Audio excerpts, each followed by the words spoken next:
no, Exacto. le damos un Sí. chancecito, ¿no, Yolandita? No le Un momentito escucho más. casi nada, doña Marcela. Un momentito, demos Bueno, tal vez unos 5 minutos, ¿les parece? Además,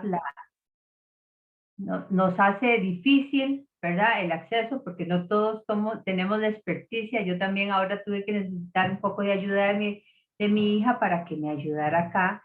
Pues entonces, bueno, contando con esos inconvenientes muy normales en esta nueva normalidad, pues voy a empezar realmente agradeciéndole primero que todo a doña Yolanda como coordinadora de la maestría en Administración de Justicia y por supuesto a ustedes la participación en esta tarde en un tema que hace un rato estábamos comentando. Es un tema que particularmente nos interesa a las mujeres, particularmente mujeres que han tenido o enfrentan alguna situación de hostigamiento sexual, pero yo les comentaba que era mi gran interés en esto es que ojalá estuviera o fuera posible la participación de órganos disciplinarios, sobre todo de la administración pública, que son los que tienen que ver estos temas.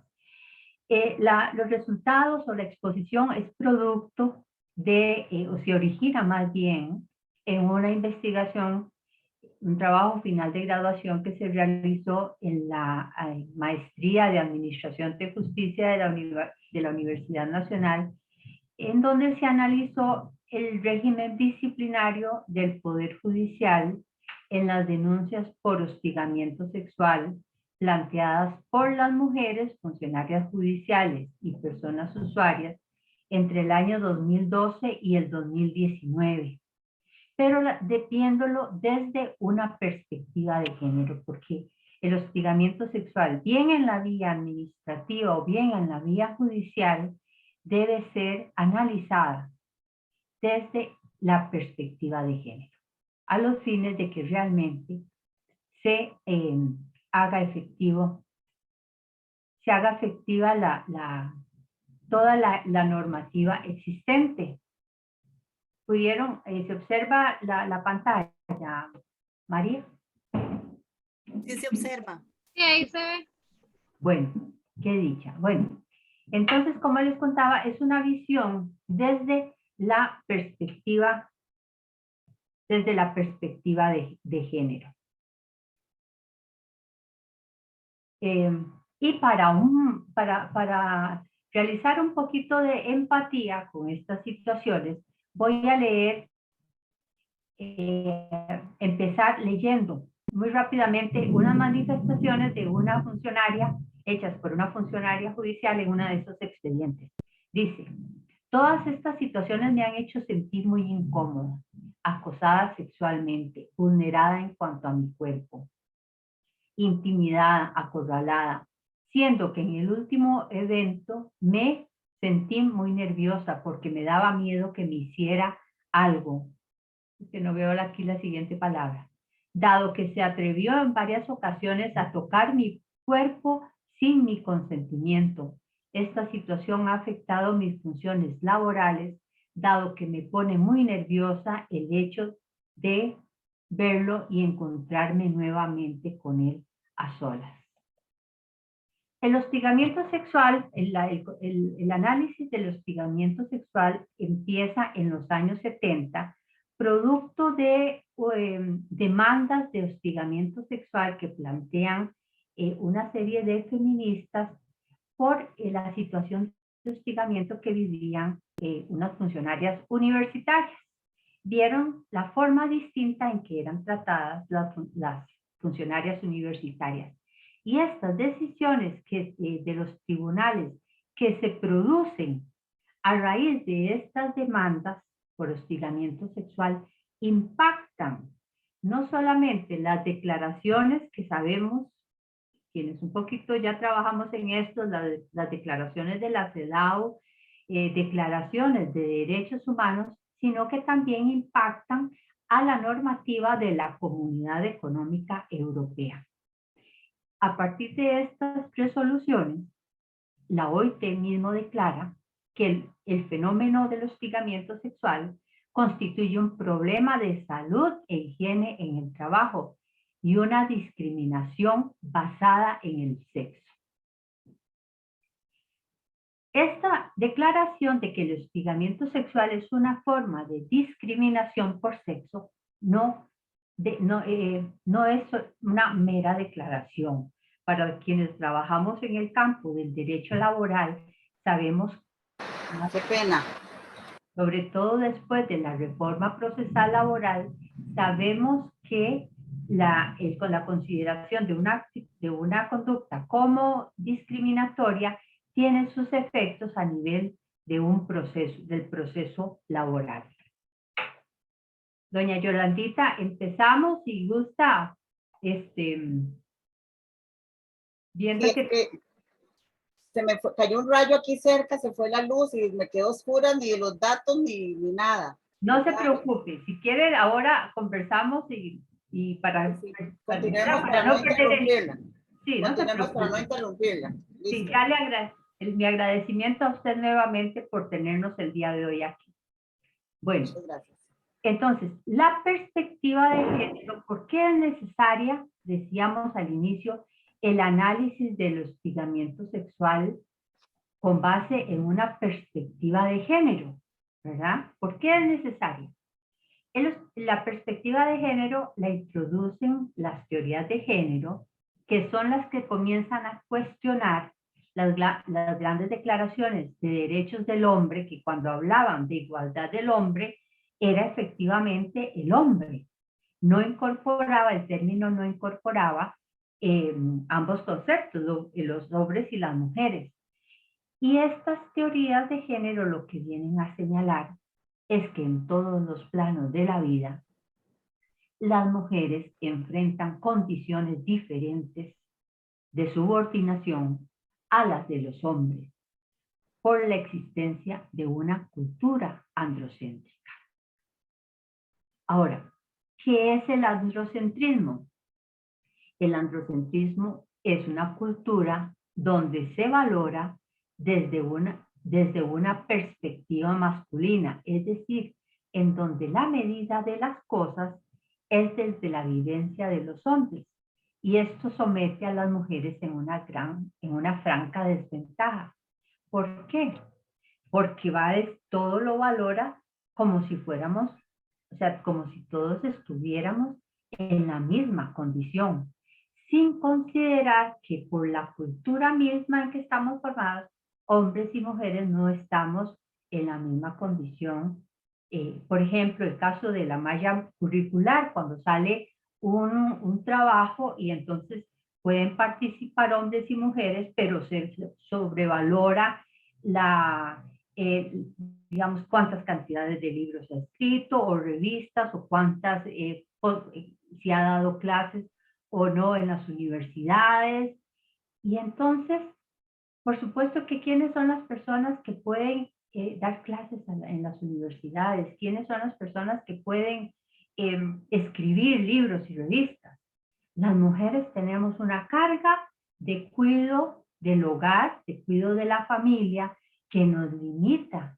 Y entonces esa carga que tenemos nos pone en una situación de desventaja, entonces en el acceso a los puestos, ¿verdad? Y eso es lo que hace las teorías de género, evidenciar en qué condición, o sea, que nosotros no estamos en las mismas condiciones, que se valoren esas distintas condiciones.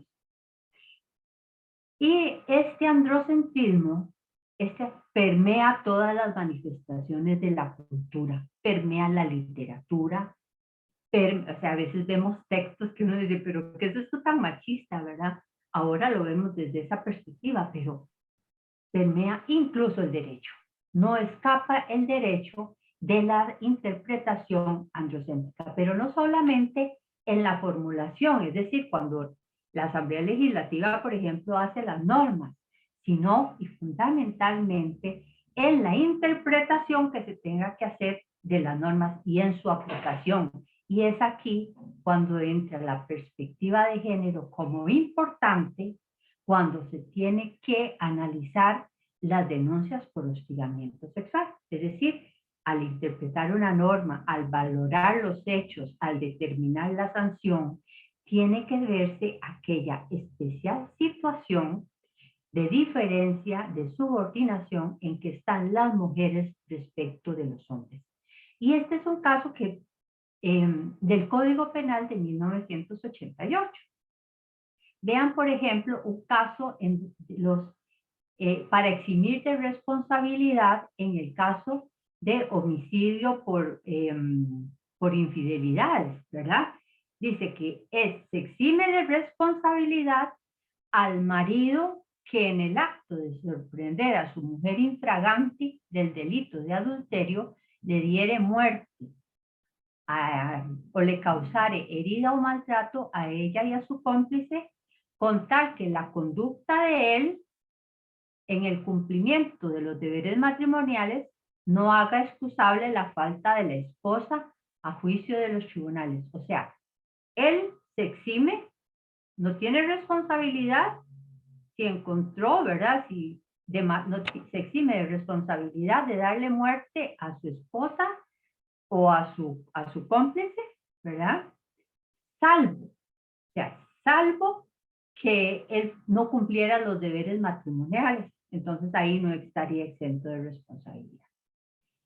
En cambio, para la mujer, o sea, la mujer que diere muerte a su esposo, ¿verdad? Por una situación de adulterio, dice, se exonerará de responsabilidad la mujer de conducta intachable, es decir, no toda mujer se exonera, como sucede en el caso de los hombres, sino que ella tiene que ser primero de conducta intachable y gozará de esa misma exención de responsabilidad si el adulterio de su marido se consumare en su propia vivienda, dice, o en cualquier lugar donde el matrimonio residiere. O sea, si el adulterio se consumó afuera y ella lo mató, ahí sí es responsable, porque no se dio en la casa. Es un tema de hacer una diferencia dependiendo de los intereses. Por supuesto que aquí la más amplia cobertura la tiene el esposo y en cambio a ella se le maltrata más. Entonces, el androcentrismo no solamente se da en la formulación de una ley como esta que acabamos de ver, sino que se da en la interpretación y en la aplicación de las normas. Por ejemplo, cuando valoramos que un tocamiento en los brazos no es algo por lo que la mujer debería de sentirse ofendida, o cuando pensamos que ante un acoso por enamoramiento la mujer más bien debería de considerarse agradecida, o cuando valoramos que decir palabras misóginas en un ambiente marcadamente masculino debe ser tolerado por las mujeres por meterse en esos trabajos. No los consideramos faltas o no los consideramos faltas graves y ni siquiera advertimos el daño causado a las mujeres. Esta perspectiva de género no es un invento, no es una cuestión ya de la que se habla en los libros. La perspectiva de género está expresamente normativizada en convenios internacionales de derechos humanos, como son la CEDAW. Veamos que la CEDAW fue adoptada por la ONU en el 79 y aprobada como ley de la República en el 84. Y vean que dice, reconociendo que para lograr la plena igualdad entre el hombre y la mujer es necesario modificar el papel tradicional tanto del hombre como de la mujer en la sociedad y la familia, los estados partes tomarán todas las medidas apropiadas para modificar los patrones socioculturales de conducta de hombres y mujeres con miras a alcanzar la eliminación de los prejuicios y las prácticas consuetudinarias de cualquier otra índole que estén basados en la idea de la inferioridad o superioridad de cualquiera de los sexos o en funciones estereotipadas de hombres y mujeres. El tema es que estos instrumentos internacionales nos parecen que están allá en el Olimpo y no son, si nosotros nos cuesta saber lo que dicen las leyes, mucho menos o más difícil, nos cuesta recurrir a los instrumentos internacionales a los que debemos atender porque son también normativa que integra el ordenamiento jurídico, particularmente tratándose de derechos fundamentales. En igual sentido, esta perspectiva de género la incorpora la Convención Interamericana, que se conoce como la Convención de Belén do Pará, que es para prevenir, sancionar y erradicar la violencia contra la mujer. En igual fue aprobada por Costa Rica como ley en el 95.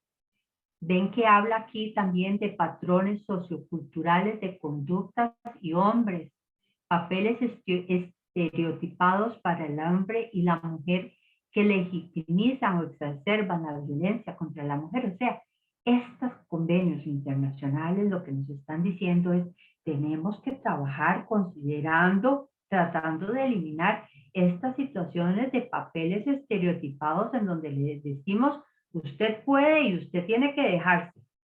Eso no es tan grave, ¿verdad? Bueno, estos convenios fueron adoptados por Costa Rica.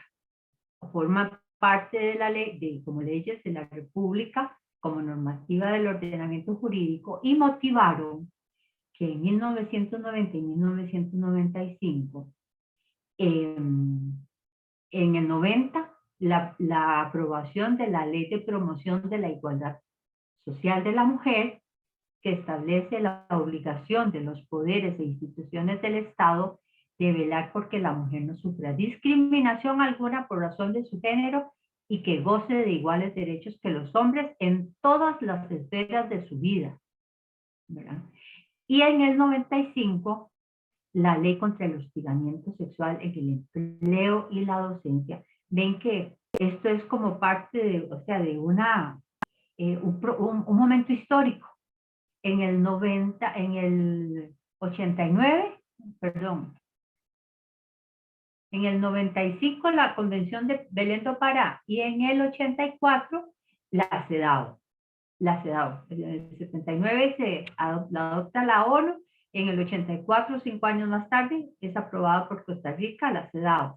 En el 95 la Convención Belén do Pará y en ese mismo 95 la ley contra el hostigamiento sexual. Esta ley obliga a todos los patronos, tanto del sector público como del sector privado, a mantener en el lugar de trabajo condiciones de respeto para sus trabajadoras y trabajadores.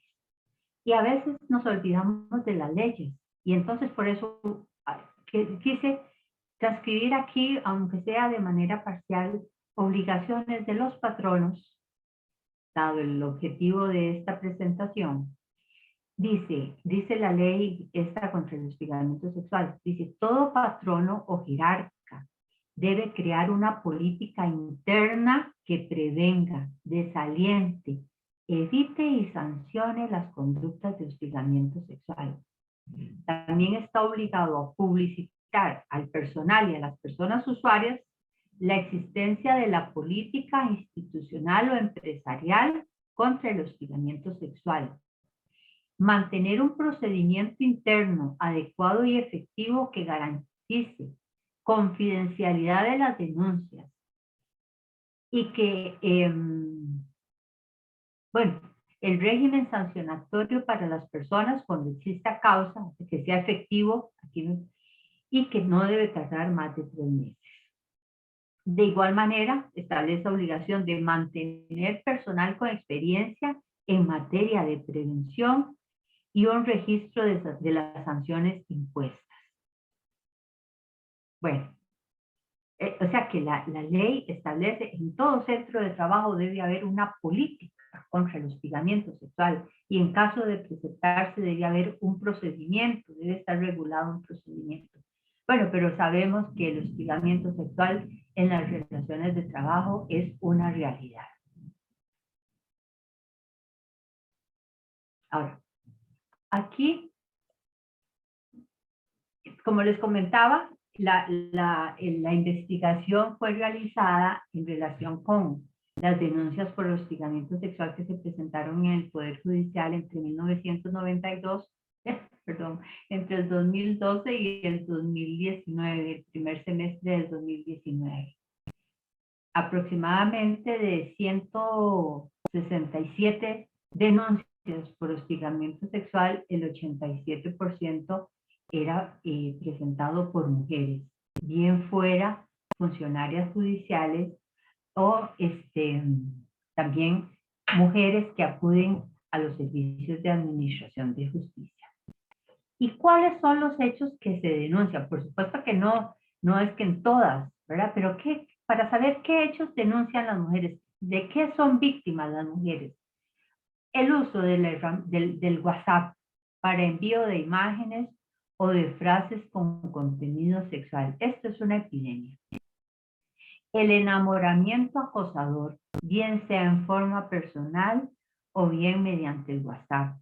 Invitaciones acosadoras a salir, a comer, regalos de ropa interior o vestidos de baño a cambio de que se las modele, ofrecimiento de plazas a cambio de relaciones sexuales, tocamientos a partes del cuerpo de la víctima que involucran brazos, piernas, el cabello, los hombros, pechos y la vagina. Y aquí los supuestos masajes son recurrentes. O sea, venga, para hacerle un masajito.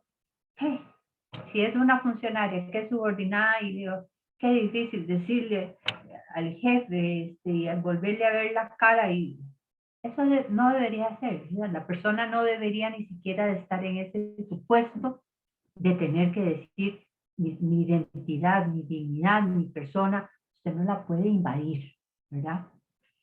Los brazos y besos con fuerza, con el uso de la fuerza.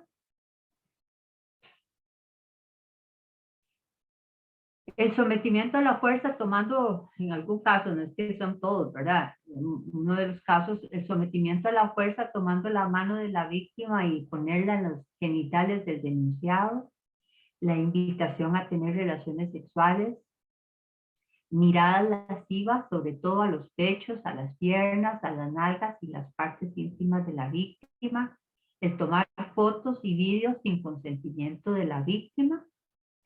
El uso de vocabulario vulgar, soez o gesticulaciones misógenas, gestos sexualizados entre compañeros hombres de oficina, comentarios acosadores sobre el cuerpo o la forma de vestir de la víctima, sobre el sentimiento que le genera su presencia al acosador, preguntas o comentarios sobre la vida sexual tanto de la víctima, se le pregunta, o bien el acosador comienza a contarle la propia.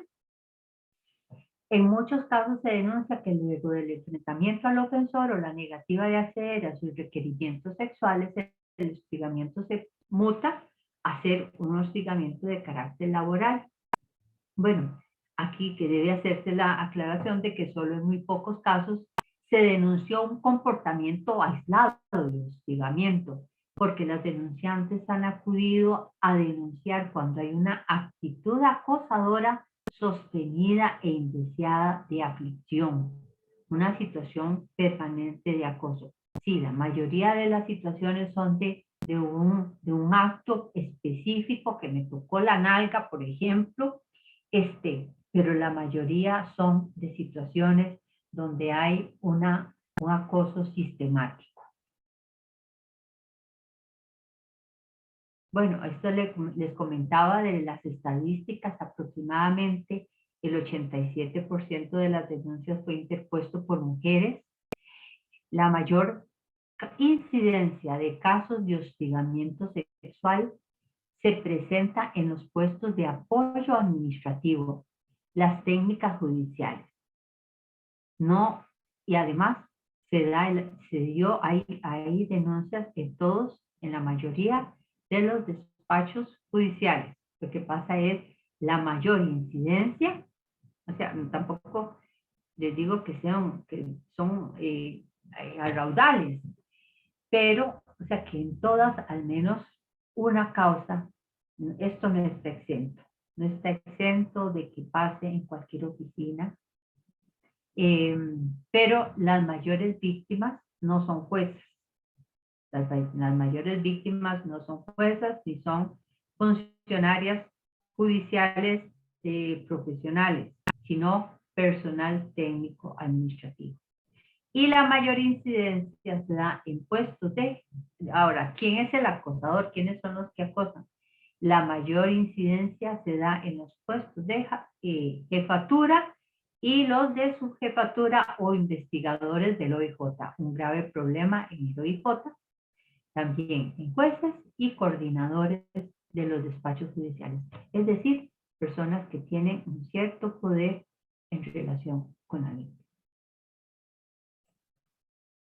Estas son las sanciones, pero ya esto es como un detalle de los tipos de sanciones que se interponen. Mire, por ejemplo, por acá está la revocatoria del nombramiento, casos en que se ha dado, casos en que se ha dado la revocatoria del nombramiento, pero después de ahí, las sanciones que más se interponen, que se imponen, son las sanciones de 1 mes de suspensión, luego la de 2 o 3 meses de suspensión. Esas son las sanciones que se estilan poner en el Poder Judicial, perdón, que se han estilado en los casos de hostigamiento sexual.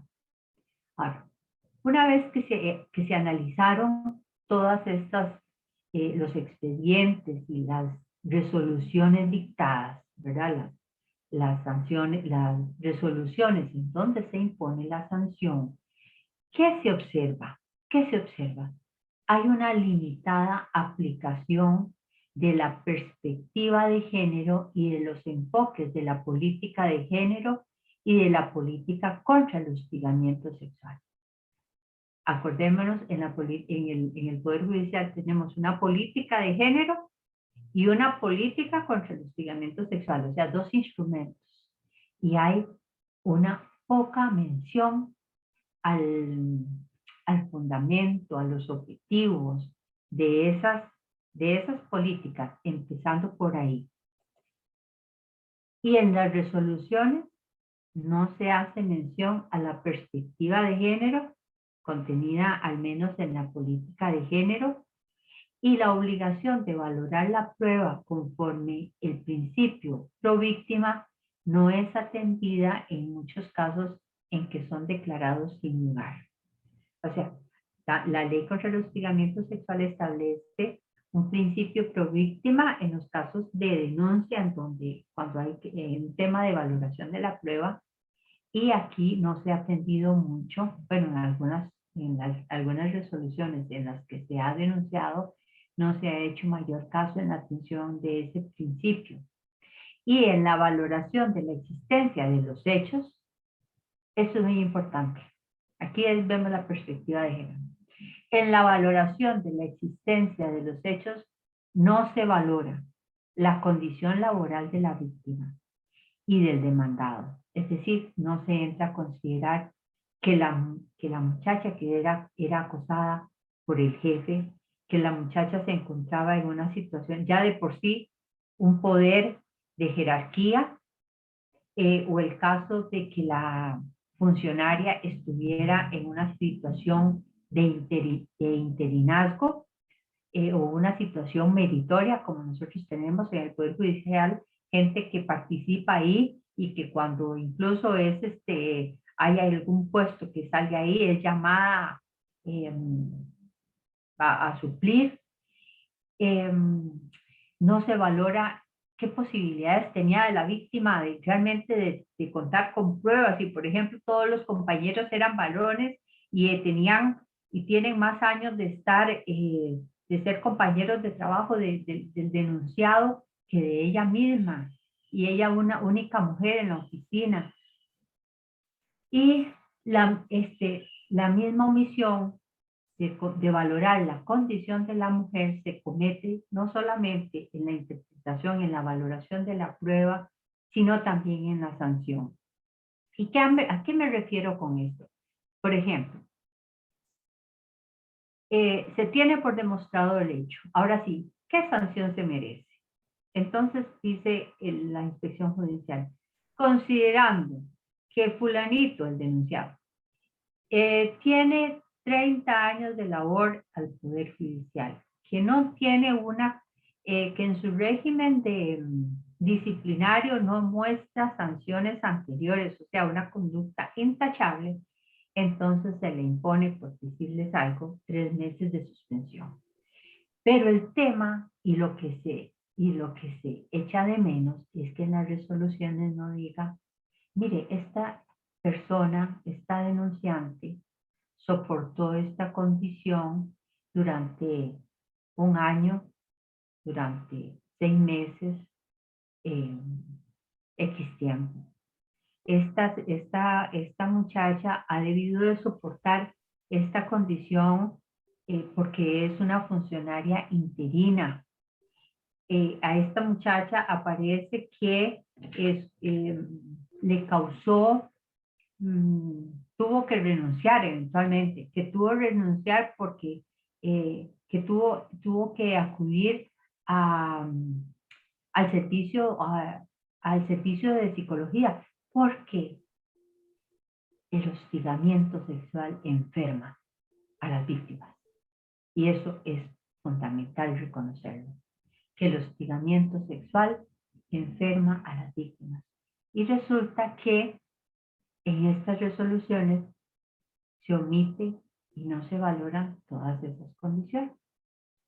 De ahí, como les comentaba, la importancia de la perspectiva de género. Si no, se sigue resolviendo desde una perspectiva androcéntrica. ¿Por qué? Porque en estos asuntos la mayoría quienes van a ser varones. Y entonces se resuelve en atención a que el denunciado es una persona de buen comportamiento que tiene 30 años de prestar servicios a la institución y resolvemos con base en eso, pero no desde la perspectiva de la denunciante. Existe una contradicción al calificar conductas. Las calificamos gravísimas y se les impone una sanción dispuesta para las faltas graves. Y también existe una incongruencia en calificar las faltas como graves e imponer sanciones de 15 días o 1 mes de suspensión. Bueno, esto tengo que decírselo particularmente al régimen del Poder Judicial. Y esto es muy importante porque esto sí tengo que decirlo porque puede pasar en cualquier órgano de la administración pública. La ley establece que cuando la denunciante interpone una denuncia puede solicitar como medida cautelar que se aparte el denunciado. Y en eso el Poder Judicial garantiza. O sea, les puedo decir que el Poder Judicial ha sido consecuente y ha apartado al denunciado, digamos, llámese juez, lo aparta de su puesto y la víctima queda en su puesto y el denunciado va a otro puesto, ¿verdad? Pero no han resuelto, ni el tribunal ni el Consejo Superior no han tomado disposiciones para ver qué pasa luego de que el denunciado cumple, digamos, su sanción y regresa al despacho, ¿verdad? Esa es una situación no resuelta y que yo creo que deben resolver todas las oficinas públicas, porque el objeto del proceso disciplinario no es el apartar a la víctima, al denunciado del proceso disciplinario, no es solamente a los fines de que no interfiera con el proceso. Ahí debemos de valorar también la condición de la víctima. ¿Qué pasa con esa persona que denunció al jefe? Por su denuncia sancionaron al jefe y regresa el jefe, ¿verdad? Esa es una situación que debe valorar la administración de todas las instituciones públicas y es una consideración que yo hago muy particularmente en el caso del Poder Judicial. Bueno, ya casi que para ir concluyendo, en el trabajo se hacen una serie de recomendaciones particularmente a varios órganos o dependencias de la institución. Recomendaciones a la Inspección Judicial, al Consejo Superior, a la Comisión de Género, al área legal de la Secretaría de Género del Poder Judicial. Pero, ¿qué puedo yo comentar aquí a nivel de empleo público? Bueno, recomendaciones a las instituciones públicas. Es fundamental, diría primero, tenemos que reconocer que el hostigamiento es una realidad en las instituciones públicas, aún con esta pandemia. Aún con esta pandemia, el hostigamiento sexual sigue siendo una realidad en las oficinas y las dependencias públicas, y es fundamental cumplir con los compromisos adquiridos por el Estado costarricense en las convenciones internacionales existentes y en las leyes específicas existentes en materia de discriminación sexual. Aquí es necesario, como les comentaba anteriormente, realizar una relectura de las convenciones y de la ley para recordarnos cuáles son esos compromisos y esas obligaciones y en qué se está fallando. Y es fundamental la aplicación de la perspectiva de género para hacer efectivas esas regulaciones. Porque nada hacemos, como les comentaba hace un momento, hacer un proceso, imponerle a un denunciado una sanción y después el denunciar. O sea, el objeto no era la sanción, el objeto es solucionar una situación de discriminación sexual, de una afectación de una trabajadora que tiene derecho a trabajar en forma digna, o sea, con absoluta garantía del respeto a su dignidad y a su libertad personal. Y entonces tenemos que tomar los recaudos necesarios para que la funcionaria, una vez cumplido el proceso le garantice que va a permanecer allá y que se le siguen garantizando todos sus derechos. Y eso creo que no se está, o sea, no se está cumpliendo cabalmente. Y quiero hacer mención también de estas 3 resoluciones adoptadas, la primera de ellas en el 2012 y las últimas 2 recientemente, el año pasado, en donde la sala segunda, estas son 2 sentencias dictadas, dos contra el Estado y una contra una empresa privada, en donde se condena al Estado y a la empresa por daño moral a la víctima, a pagarle por daño moral a la víctima 20 billones de colones, ¿verdad? Así es que por lo menos por el tema del interés económico deben de ver ese recaudo, ¿verdad? Y en cuanto a las observaciones al funcionariado público en general, el ordenamiento jurídico le garantiza a las mujeres el derecho a trabajar y a hacerlo en espacios libres de violencia y discriminación. No existe ningún derecho a invadir el ámbito personal ajeno, ni miradas lascivas, ni cariños en el pelo, ni los famosos masajes. No existe el respeto a la identidad personal, a la intimidad personal. Es fundamental que deba hacerse valer y que tienen que conocer las personas. No tengo ningún derecho a invadir el cuerpo de ninguna otra persona. Los centros de trabajo son lugares de respeto a la integridad de las otras personas, no son centros de enamoramiento. O sea, debemos de entender que el enamoramiento quizás es algo espontáneo y natural y puede surgirle en una persona enamorarse de la otra, pero tienen que tener la sabiduría, en primer lugar, de saber que son compañeros de trabajo o compañeras de trabajo y sobre todo de aceptar los rechazos, porque el acoso por enamoramiento es terrible para la víctima, tener que esconderse, tener que no pedirle a otros compañeros o compañeras que no las dejen solas porque la jefatura está enamorada y ve a ver los ratos en que se encuentra sola para abordarla. Bueno. Y también considerar que la sanción por hostigamiento sexual puede significar la revocatoria del nombramiento y eventualmente la condena al pago de daños y perjuicios, tanto para la persona funcionaria responsable del hostigamiento como para la institución. Y yo creo que con esto cierro, ¿verdad? Y pues agradecerles su presencia, poquitas personas, lástima, pero bueno, en lo que pueda, si tienen alguna duda, con muchísimo gusto, si en lo que se refiera a estos temas, con muchísimo gusto. Sí, vamos a dar la palabra si alguien tiene interés en hacer alguna pregunta o algo. ¿Hay alguna persona con alguna consulta concreta, comentario? Bueno, ahí está Gloriana. Tal vez, Gloriana, le doy la palabra a usted en primer instante. Gracias, Yolanda. Muchísimas gracias.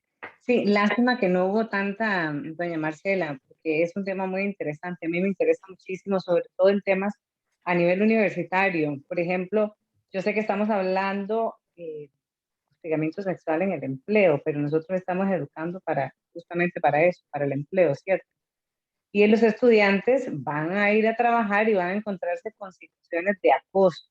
Uno quisiera que fueran las menos que más, ¿verdad? Pero eso no es una realidad.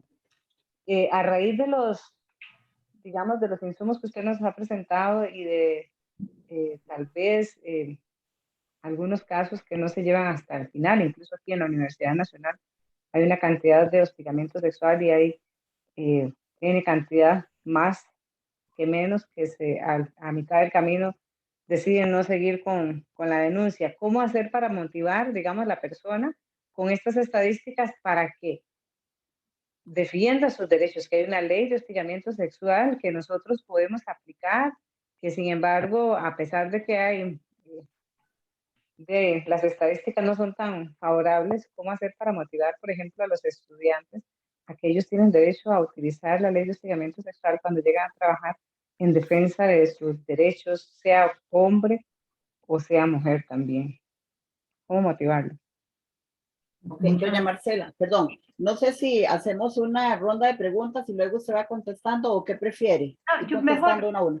de una vez. Yo Ok, digo, perfecto, perfecto. si me permite. Bueno, muchas gracias, doña Gloriana. Y eso es fundamental. Miren, cada una de ustedes que está aquí es fundamental. Bueno, al principio había un muchacho que los hombres son también aliados en esto. Pero mire, si estamos aquí, yo creo que es porque somos personas sensibles. Si no es que lo han sufrido o lo están sufriendo, perdónenme, porque hablo así, porque ahora que les comentaba, la semana pasada hice la presentación al poder, abierta a funcionarios y funcionarias del Poder Judicial y participaron 140 personas, funcionarias judiciales. Y pienso que muchas de ellas personas están en esa situación, ¿verdad? Pero si no lo están, nos mueve también el deseo de ser solidarias, porque el hostigamiento sexual enferma. O sea, cuando no, la persona renuncia. Y eso no es justo porque la mayoría, o sea, tenemos derecho a trabajar, tenemos derecho a desarrollarnos, tenemos derecho a, a trabajar con tranquilidad. Bueno, ¿qué hacer? La ley establece que las instituciones públicas, garantizar que sea un procedimiento efectivo. Y usted lo ha comentado también, doña Gloriana. Mire, les comentaba, en el 2020 en el Poder Judicial llamaron 160 personas, 160 personas a hacer consulta. 160, sí.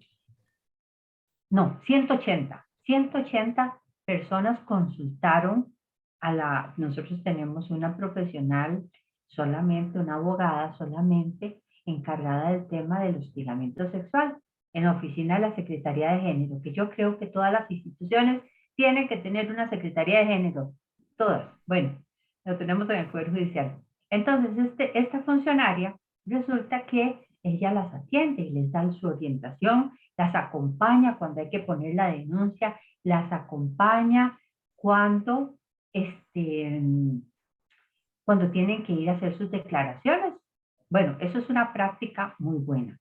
Pero le comento también que a pesar de que fueron 180 las consultas, solamente la tercera parte denunció. Y entonces, yo creo, tengo para mí, y no es feo decirlo, porque es parte de la investigación y yo soy la que la hago, ¿verdad? Van a decir, ah, no, no me mueve ninguna vanidad personal, es solamente constatación de hechos y constatación científica. Miren, a veces el abordaje que brindan las instituciones es tan androcéntrico.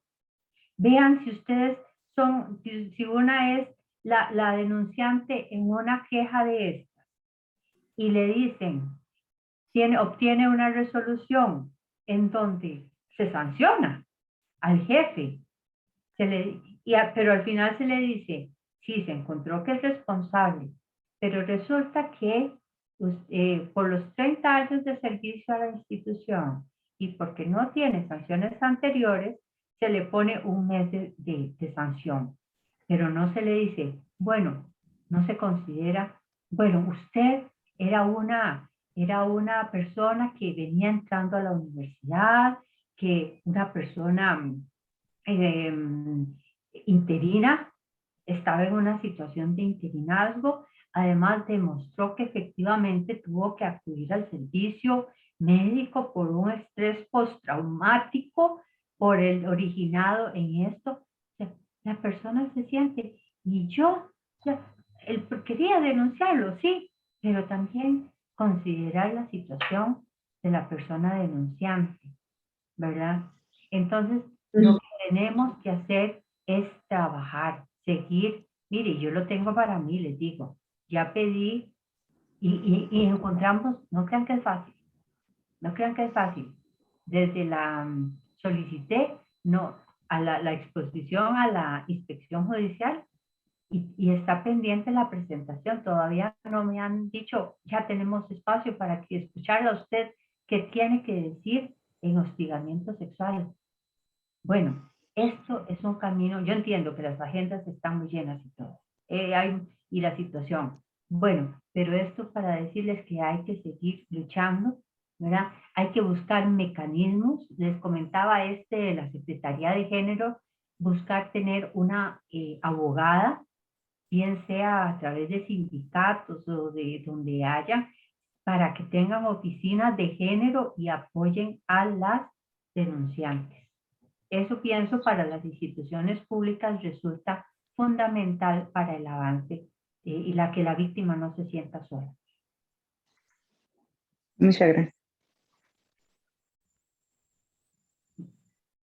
Doña Yolanda, no se le oye. Sí, continuamos con la palabra de Jensi Vargas, la directora de la Escuela de Sociología. Muchas gracias, doña Yolanda, y muchas gracias a doña Marcela por esta presentación y creo que muy importante este tema que usted plantea hoy. Yo lo que quería solicitarle, no sé, una valoración suya precisamente sobre todo el instrumental jurídico que existe y qué tanto se ha avanzado, qué tanto se avanza, porque usted ahorita estaba dando ya unos datos, ¿verdad?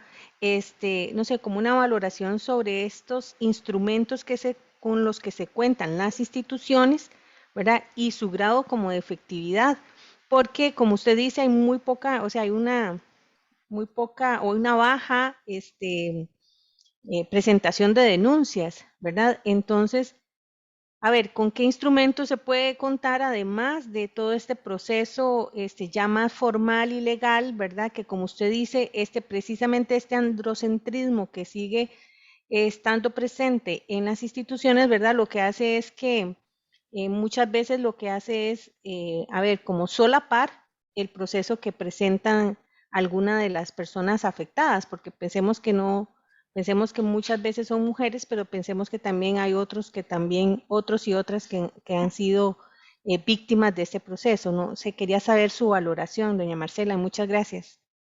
Muchísimas gracias, doña Jensi. Mire, como le digo, en el ámbito normativo nosotros estamos de avanzada, ¿verdad? Tenemos las convenciones, tenemos una ley específica. En la institución, particularmente en el Poder Judicial, tenemos una política expresa, dos políticas, política de equidad de género y política contra el hostigamiento sexual. Creo que es fundamental el tema de la capacitación. Cambiar la cultura de la gente, cambiar es difícil, ¿verdad? Hay que reconocerlo. O sea, cambiar la cultura de la gente es un avance que apenas damos nuestros primeros pasos.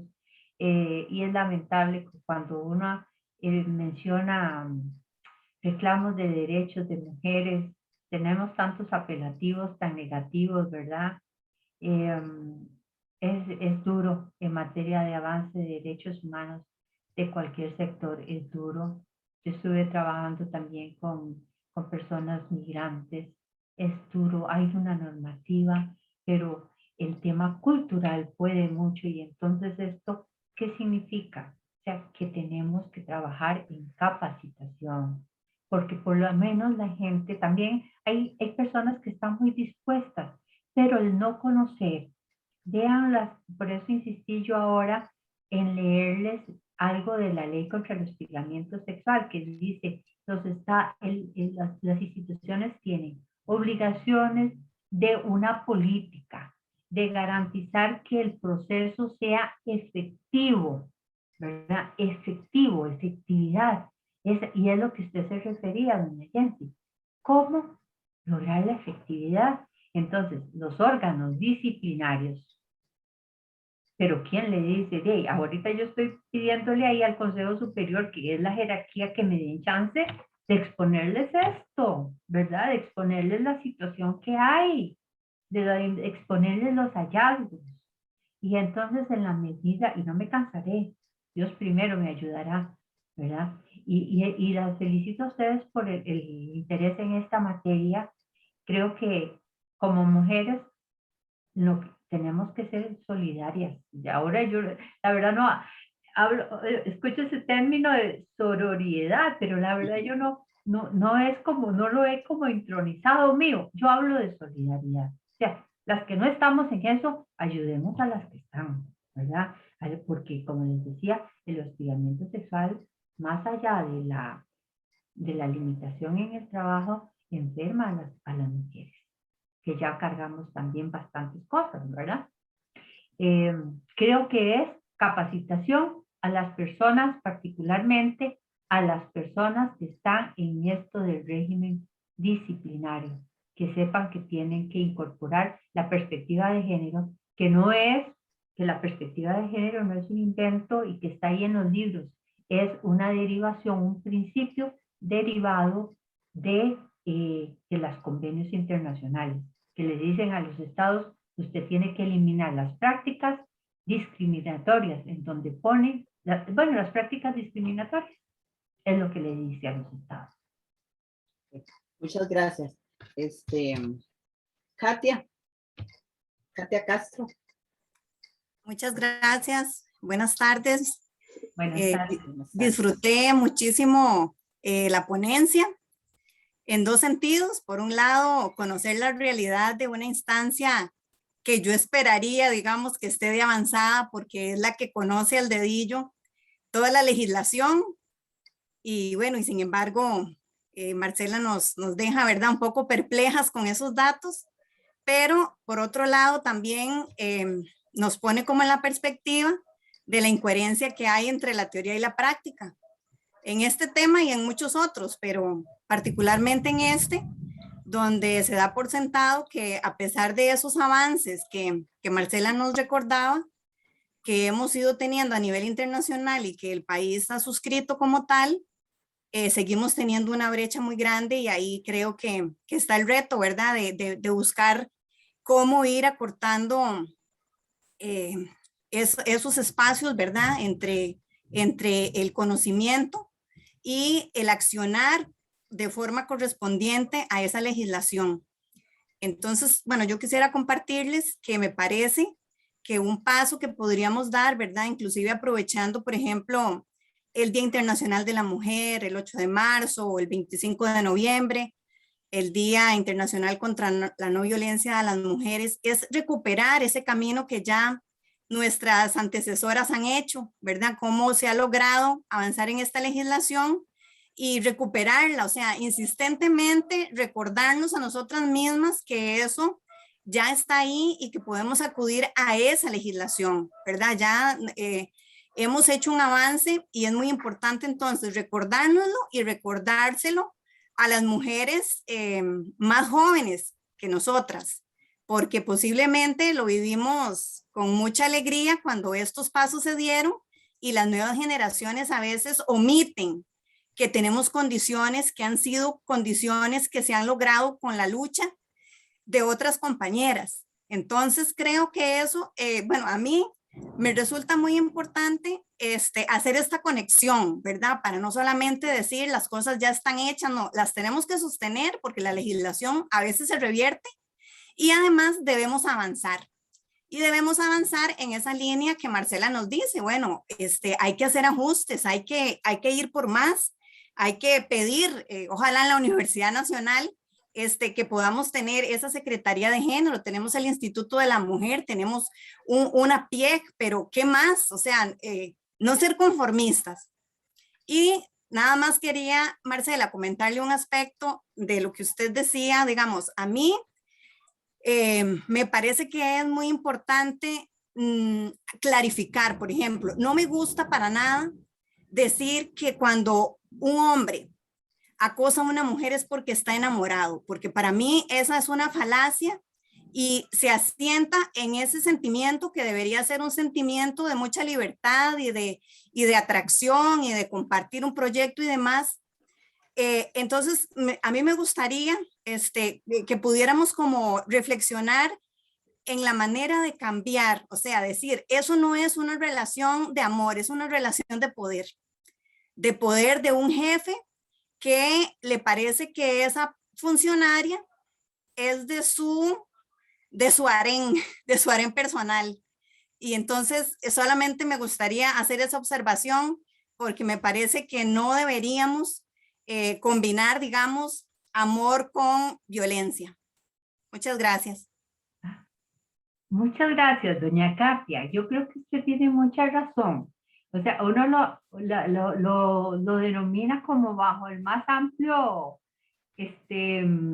calificativo de enamoramiento, ¿verdad? Porque sí, efectivamente es un ejercicio de poder, es un ejercicio de poder. Y también su participación, que agradezco mucho, y así es efectivamente. Miren, yo quiero comentarles en el Poder Judicial. O sea, es cierto que el Poder Judicial, o sea, que tiene sus falencias, pero les comento también, porque no sería justo dejar de reconocer que esta situación se evidencian porque ha actuado. Entonces, tenemos una estadística, tenemos un tribunal, tenemos una política de equidad, ¿verdad? Tenemos una política contra el hostigamiento sexual que en su momento ha motivado. El tema es cuando las instituciones no tienen más. O sea, y el tema de que hayan denuncias y que podamos decir cuántas se denuncian, cuántas se desestiman, no significa que es que hay una institución en donde cómo se están dando.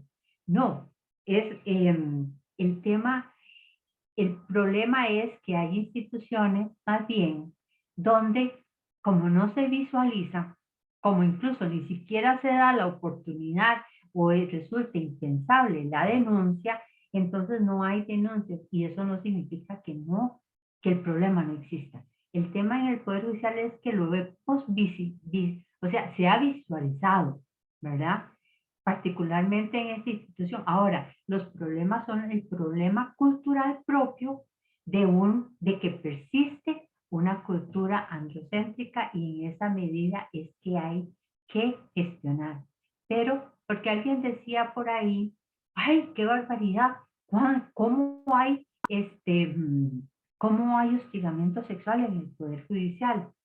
Mire, no es propio del Poder Judicial, porque está propio en las culturas de los centros de trabajo. El tema es que en el Poder Judicial incluso fue como una especie hasta de boom, saber que hay un reglamento, que la situación, que la inefectividad o que esta serie de situaciones estén desincentivando ahora, ¿verdad? Están desincentivando, pues entonces este es el problema con el que hay que luchar. Pero siempre hay, digamos, para actuar es necesario buscar las secretarías de género, las políticas, para que la haya, para que, o sea, el trabajo no abordó cómo haya podido inferir, porque el tema es que es cultural y está muy arraigada esa de que yo puedo, como lo decía doña Katia, o sea, de que es parte de mi poder, yo con mi compañera, por ser yo el hombre, por ser la mujer. Y no cabe duda, no sabemos cuánto más bien las políticas sí han incidido, porque tenemos un comité contra, una subcomisión contra el hostigamiento sexual, entonces hacen campañas y todo eso. El trabajo no abarcó hasta cuándo ha sido efectivo para desincentivar, ¿verdad? Y eso es importante, realizar esos trabajos que hayan calado en el personal para no incurrir en hostigamiento sexual, ¿verdad? Eso tenemos que valorarla también. O sea, que no es, tiene sus falencias y en eso estamos trabajando, ¿verdad? Y como les digo, yo estoy persistente en que los órganos disciplinarios, y me hubiera encantado que hoy hubieran participado los órganos disciplinarios de la Universidad Nacional. Y como comentaba una compañera por ahí, esto es cierto que estamos hablando de las relaciones laborales, pero indiscutiblemente también es aplicable a las situaciones de, bueno, de la educación, ¿verdad? Que la ley viene y está prevista contra el hostigamiento sexual en el empleo y en la docencia. Y dentro de la investigación, lo que se evidencia es que los estudios que se han realizado son más que todo de índole cuantitativo. ¿Cuántas denuncias presentan? ¿Cuándo se presentaron? Pero no en la efectividad, ¿verdad? La efectividad de las denuncias, qué resultaron, si se advirtió o no la política de género, si se valoró la política de género. Así es que más bien todas las acciones cuentan, todas las acciones cuentan. Como les digo, es imposible como medir aquí cuántas personas leyendo por ejemplo, una publicación que salga la Comisión de Género, donde le dice, no, aquí no está permitido el hostigamiento sexual, puedo incidir en que la persona dijera, no, mejor me cuido, ¿verdad? El tema, todas las acciones cuentan, todas las acciones cuentan. El tema, cuando no están por el camino donde debe ser, es ahí por donde debemos decir, necesitamos más efectividad, ¿verdad? Más efectividad. Y bueno, en lo que sea posible, yo colaborar desde lo investigativo y académico, estaré siempre con mucha disposición, porque en mi condición de funcionaria judicial, veo casos, no puedo incidir más ahí, ¿verdad? Pero en lo académico estaré siempre a la orden. Muchas gracias, Katia y doña Marcela. Ahora le doy la palabra a Sharon López. Buenas tardes, compañeras. Muchísimas gracias por este espacio. Bueno, voy a hacer un comentario haciendo eco de lo que decían las compañeras anteriores. A mí vieras que no me sorprende que en sistema judicial se vean estos casos, porque efectivamente la norma no hace la vivencia plena del derecho. Yo creo que ahí lo que señalaban las compañeras en cuanto a la sensibilización y la capacitación para transformar desde la cultura, ¿verdad? Como señalaba Marcela, esta cultura misógina, esta cultura machista que tenemos se debe de transformar desde otros espacios. Y yo quería mencionar en relación a eso de las capacitaciones. Yo he visto varias capacitaciones que se han hecho en algunos espacios y a mí me llama la atención que la capacitación siempre se enfoca en la ley, ¿verdad? En que conozcamos la ley, que conozcamos los artículos y esto, pero yo creo, ¿verdad?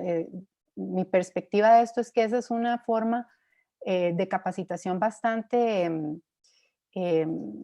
limitada, en el sentido de que para poder transformar la cultura, primeramente se debe hablar, por ejemplo, de eso que decía Katia, de esas relaciones de poder, pero pensando en cosas más, como más, no sé si prácticas, ¿verdad? No sé si esa es la palabra, pero yo a veces pienso, porque me ha tocado cercanía con varios casos, y yo pienso, cuando una persona está viviendo una situación de violencia como esta, no está preparándose para un ensayo, ¿verdad? No está preparándose para una ponencia.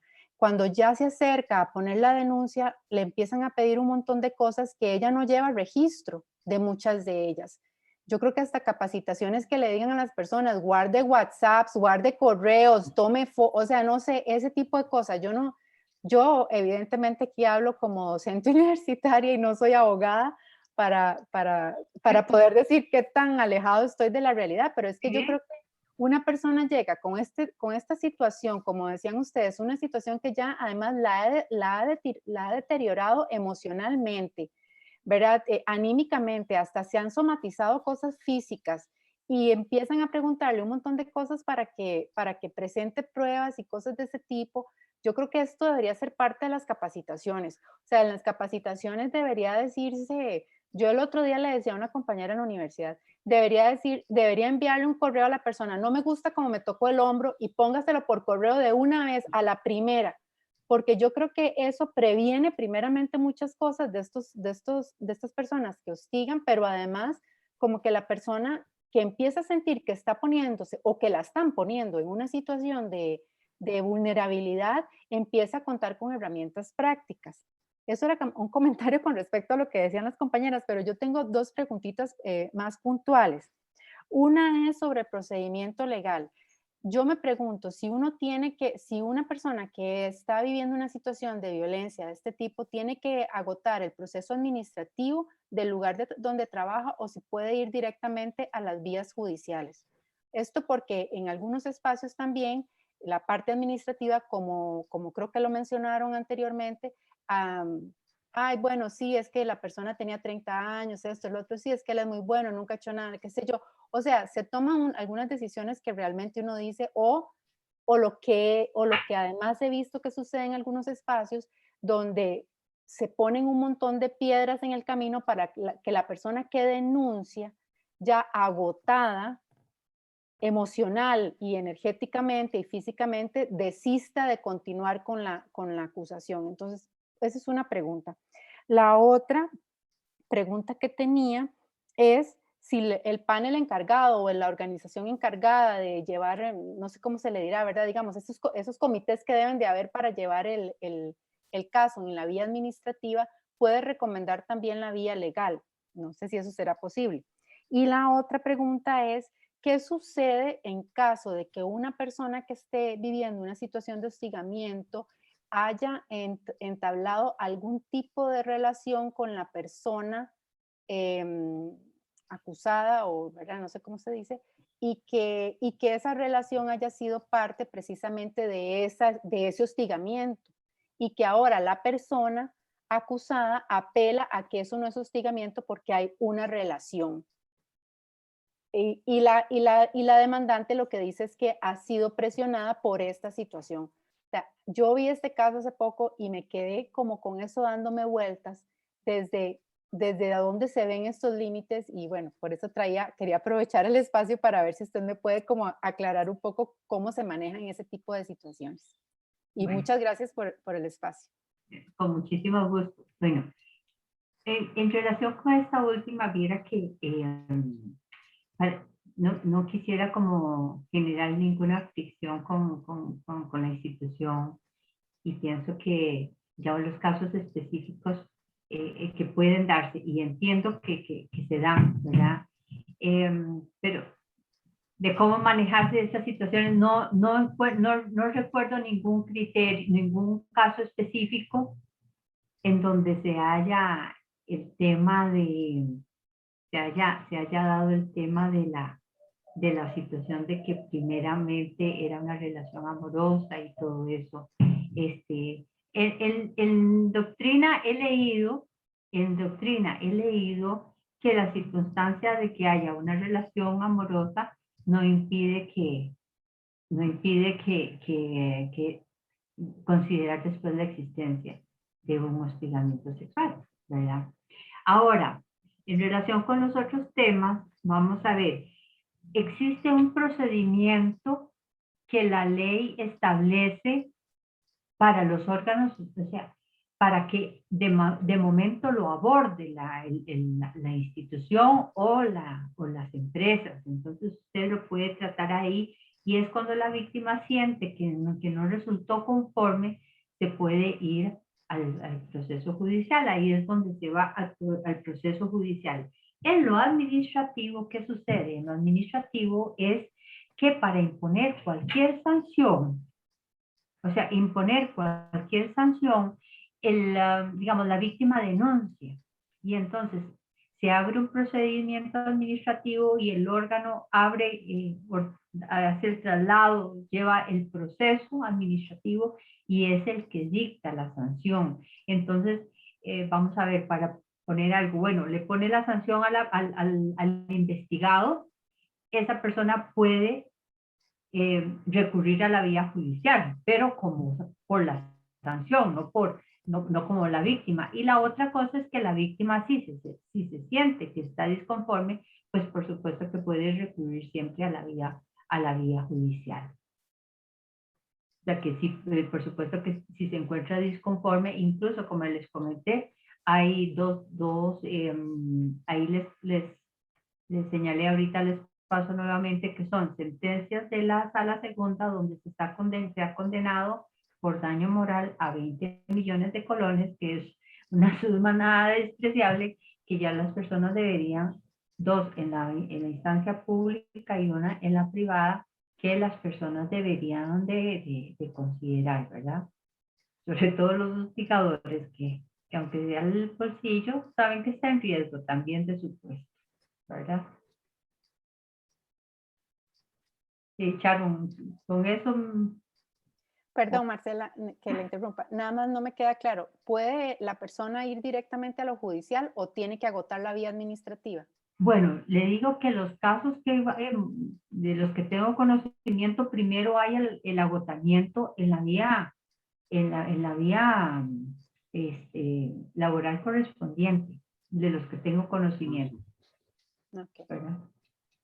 Doña Marcela, bueno, muchísimas gracias por su participación y las compañeras por las consultas, de verdad.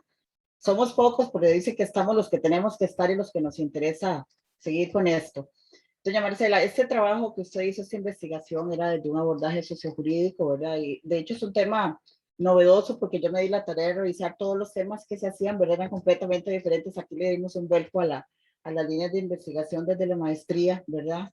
Entonces, ya usted hizo esta investigación y siempre quedan líneas abiertas, ¿verdad? Para seguir trabajando, ya sea desde el derecho, desde la sociología, otras disciplinas, ¿verdad? O visión interdisciplinaria. ¿Cuáles cree usted que sean las posibles líneas de investigación a partir de la investigación que usted hace en el Poder Judicial? Algunas posibles líneas que se podría como ir desarrollando, que usted dice, yo quedé aquí, ok, de ahí, ¿cuáles podrían ser esas nuevas líneas que permitan, qué sé yo, estudiantes de sociología, como equipo de trabajo, ¿verdad? Con investigación, desarrollar proyectos también, no solo investigación, sino extensión de la misma docencia, ¿verdad? Trabajar un poco más esa misma temática, porque es cierto, el Poder Judicial tiene todas las políticas y la gente conoce las políticas y las leyes y todo, pero a la hora de operativizar, como decía Sharon, a la parte práctica, ¿y aquí qué hago? Yo me sé las leyes y cuál es el procedimiento a seguir, la parte operativa, ¿cómo lo hago? Porque le digo, si algo tenemos legislación es en Costa Rica, pero al final nos quedamos en la legislación, ¿verdad? No, la parte operativa, la parte práctica no se logra aterrizar, ¿verdad? Hay distanciamiento, sí, pero al final el tipo vuelve a llegar. Entonces, yo sé que una sesión de esta no podemos resolver, pero podemos seguir generando investigación y discusión respecto a la temática, ¿verdad? Ya arrancamos, hoy inicio estas jornadas académicas que son las primeras para la escuela, para la maestría que forma parte de la Escuela de Sociología, y ese es un inicio. Para mí eso es como ganancia ya, que empezamos a discutir desde de la administración de la justicia estas temáticas. Pero ¿cuáles creen ustedes que sean las posibles líneas que debamos seguir a partir de la investigación que usted generó, ¿verdad? Bueno, yo estaría contenta particularmente en el Poder Judicial que el análisis que yo realicé de ahora se pueda realizar, se le dé una continuidad, unos 3 o 4 años para que el Poder Judicial pueda estarse midiendo esa efectividad. Y en segundo lugar, pienso que estaría contentísima con la posibilidad de que se haga una herramienta de esa misma, por supuesto, que le permita aplicarla a las instituciones, ¿verdad? Que esa misma valoración le pueda, una herramienta que le diga a las instituciones, mire, usted en sus resoluciones está fallando en la aplicación de la perspectiva de género, porque mire, usted no está tomando en cuenta, porque es difícil decirle a la institución, mire, usted está poniendo solamente sanciones de 2 meses de suspensión, y esto requeriría la revocatoria de nombramiento. Eso no lo podemos hacer, ¿verdad? Eso no lo podemos hacer porque es un tema, podemos decir, mire, de 50 denuncias, solamente 2 se les revocó el nombramiento y a las 44 restantes se les puso 15 días de suspensión y a las 44, 4 restantes 1 mes de suspensión. Entonces, eso lo podemos decir y le decimos, bueno, es razonable que esté pasando esto, ¿verdad? Pero no le podemos decir, mire, usted está resolviendo mal. No, porque eso ya es un criterio jurídico, ya es un... porque nos van a decir, ¿y por qué usted cree que eso es lo correcto? ¿Quién es usted para imponer esos criterios? Eso no podemos. Pero una herramienta que nos permita y nos diga, mire, las resoluciones que está tomando el órgano disciplinario administrativo de X institución en materias de hostigamiento sexual, solamente ponen advertencia. Solamente han puesto una advertencia. En las denuncias por hostigamiento sexual se interpusieron 30 y 22 personas desistieron el año pasado. Nos está llamando la atención de que algo está pasando, que no está siendo efectivo, que algo hay que hacer, ¿verdad? Entonces, una herramienta, pienso, esto es fundamental, que se pudiera hacer una herramienta que la institución, las instituciones la puedan aplicar, y por supuesto que alguien le dé la lectura, ¿verdad? Una lectura científica y no una lectura desde lo que se me ocurre. Que alguien le pueda decir una lectura y decirle, mire, en esta institución está pasando esto y esto y esto, como hacen el Estado de la Nación en los análisis que se hacen. Bueno, una herramienta para medir la aplicación de género, la perspectiva de género y el Estado, más allá de un tema cuantitativo, más allá de decir cuántas se interpusieron y cuántas se declararon, no. Que involucre, por supuesto, siempre le involucrará y es importante, pero de contenido, de la perspectiva de género que están aplicando las instituciones para efecto de garantizar efectividad, que todo lo que estamos haciendo, ¿verdad? Porque es trabajo de todo el mundo aprobar una política, tener una comisión.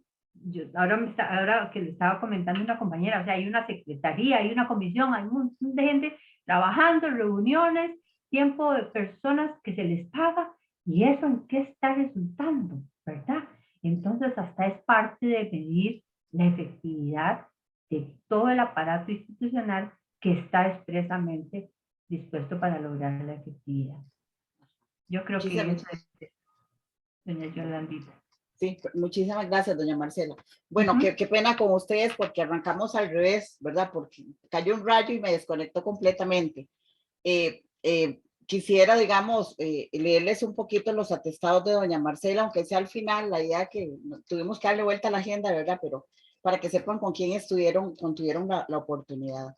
Bueno, doña Marcela se llama doña Flora Marcela Alonso Zúñiga, es licenciada en Derecho y Notaria Pública por la Universidad de Costa Rica, especialista en Derecho Público, igual de la Universidad de Costa Rica, especialista en Administración de Justicia, enfoque sociojurídico, énfasis civil.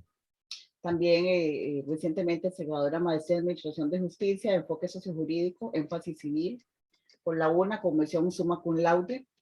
Es diplomada del curso de alta formación en justicia constitucional y tutela jurisdiccional del derecho del Departamento de Jurisprudencia de la Universidad de Pisa, letrada de la Sala Segunda.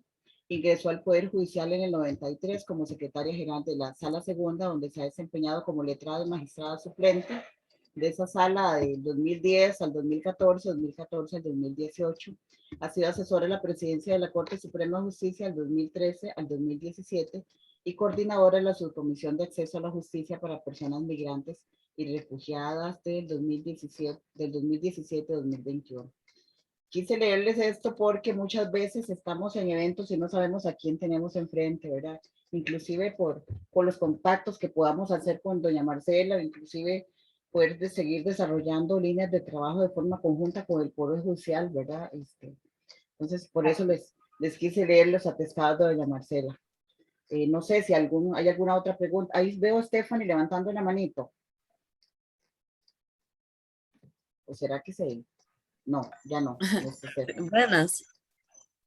Ajá. Yo solo quería hacer una consulta acerca de qué hace uno cuando en una institución no tienen alguna política de género que lo pueda apoyar a uno en una denuncia de hostigamiento sexual.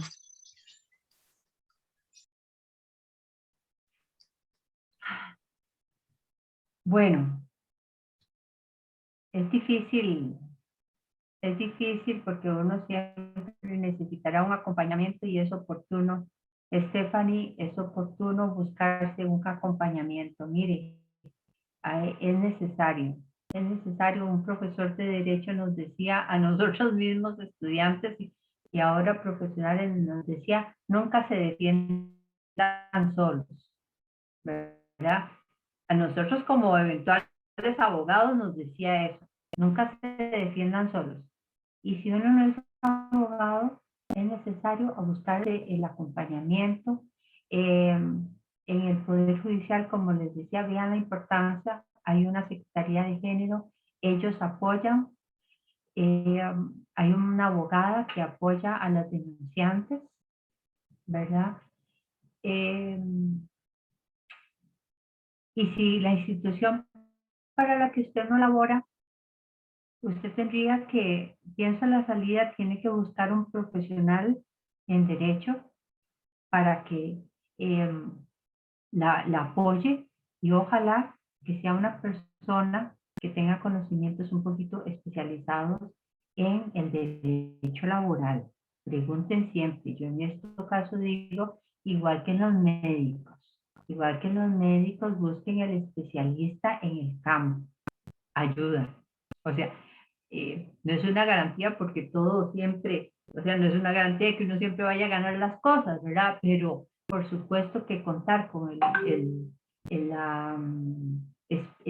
persona especialista ayuda.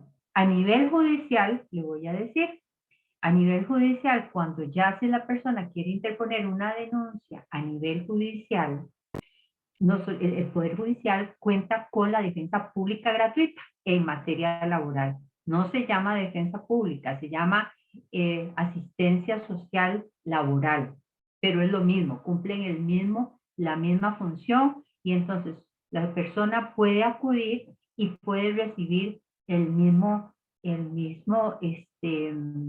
direccionamiento para entablar cualquier denuncia, cualquier demanda laboral. Pero si inicialmente lo va a plantear a la institución donde labora, tiene que mejor acompañarse con un abogado. No se defiendan solas. Pueden hacerlo.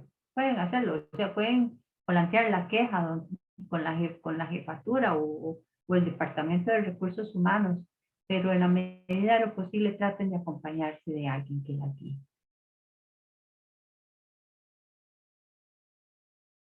Pero hay que Katia le hacerlo. sugiere, sí, ya me di cuenta. Katia le sugiere también recurrir al INAMU, que es una instancia, digamos, donde le podrían brindar un poco de orientación, ¿verdad? Pero bueno, de verdad, muchísimas gracias, doña Marcela, y a las compañeras por las consultas y las personas que pudieron participar en esta actividad. Esperemos que no sea la primera vez que se incorporan, ¿verdad? Yo sé que algunos docentes quisieron estar, pero hay programas estamos arrancando ciclo, entonces también es una limitación, ¿verdad? Y ahora esto como de la pandemia, la gente hace reuniones de 1 a 2, de 2 a 3, y usted dice, bueno, aquí como me sumo, estoy un ratito, me voy, entonces también es una situación pues que se nos complica, o tener que cancelar, decir, no puedo, no tengo control porque es imposible. Todavía no hemos llegado al Espíritu Santo para estar en todos lados, ¿verdad? Entonces es imposible. De verdad, muchas gracias, Sharon, Katia, Jensi, doña Marcela, Stephanie, Gloriana, Melina, Silvia, bueno, Yamilet, que tuvo que salir porque iba para otra reunión. De verdad, muchas gracias, se les agradece ser parte de estas primeras jornadas académicas. Es un primer ejercicio que estamos haciendo, pero bueno, empezamos. Ahora vamos a ver, ir mejorando un poco ese tipo de cosas. Muchísimas gracias, de verdad. Que tengan buenas tardes. Igualmente, buenas tardes. Buenas tardes.